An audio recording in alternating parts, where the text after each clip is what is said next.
ఆనవాయితీని ఇంతే కొనసాగించాలి. ప్రతి నెల చివరి ఆదివారం ఎంతమంది వచ్చిందని ఆలోచనలు చేసుకోవడానికి ఈ కార్యక్రమాన్ని ఏర్పాటు చేసుకోవడం జరిగింది. దయచేసి మిత్రులందరూ కూడా పోయినసారి వచ్చిన మిత్రులు కాకుండా ఈసారి చాలామంది కొత్త వారు వచ్చినారు.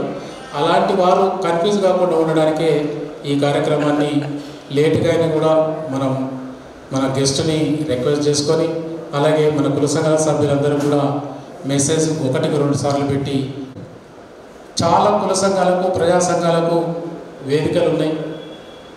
అత్యంత పాపులేషన్ ఉన్నటువంటి జనాభాలో సగభాగానికి ఎక్కువ ఉన్నటువంటి బీసీలకు కలుసుకోవడానికి వేదిక లేదని కొంతమంది మిత్రులు అభిప్రాయపడ్డప్పుడు బీసీ టైమ్స్, బీసీ సమాజ్, మా అంతన్న గారు కానీ, తర్వాత మా శ్రీనివాసరావు గారు, తర్వాత సెంట్రల్ యూనివర్సిటీ కిరణ్, తర్వాత మా ఓర్స్ కృష్ణన్న, మా రమణారావు మిత్రులందరం కూడా కలిసి ఇది ఉంటే బాగుంటుంది, ఇందులో అన్ని వర్గాల వారిని ఇన్వాల్వ్ చేసి దీన్ని స్ట్రెంథన్ చేసి ఒక వేదిక బీసీ సమాజానికి దశ నిర్దేశించే విధంగా దీన్ని తయారు చేయాలని అంటే వ్యక్తి ఉండని, ఎంత ఇదిగా ఉండని ఆ వ్యక్తి ఓన్లీ బీసీ అయితే మాత్రమే దాన్ని ఆయనకు మద్దతు కానీ వేరే విధమైనటువంటి కార్యక్రమం కానీ ఉంటుంది తప్ప ఆయన చాలా మంచివాడు, లేకుంటే చాలా కడుపులో తీసి పెడతాడు మనకి, ఆయన కడుపులో తీసి పెట్టేది వద్దు, ఆయన జేబుల పేర్లు వద్దు, మనకి ఓన్లీ బీసీల వరకు మాత్రమే ఈ వేదిక పనిచేస్తుంది.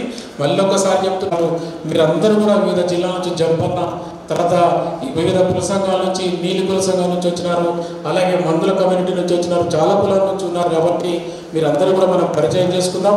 ఈ వేదిక ఎట్లా ఉండాలా, ఎట్లా జరగాల, అట్లా యూనివర్సిటీ స్టూడెంట్స్ శివ వీళ్ళందరూ కూడా వచ్చినారు, లెక్కి వీళ్ళంతా కూడా, వీళ్ళందరినీ కూడా మనం పరిచయం చేసుకొని ఈ వేదికకు సూచనలు సలహాలు చేయండి.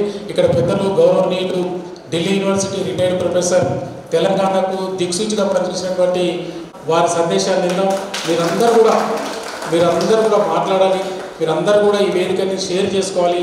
దయచేసి మాట్లాడమంటే ఒక్కొక్కరే ఇదిగా కాకుండా ఒక 2-3 నిమిషాలు ఈ వేదికని ఇంకా మీరు సూచనలు సలహాలు చేస్తే బాగుంటుంది. ఈ సభకు all India OBC students association president Kiran కుమార్ని అధ్యక్షత వహించవలసిందిగా కోరుతున్నాను.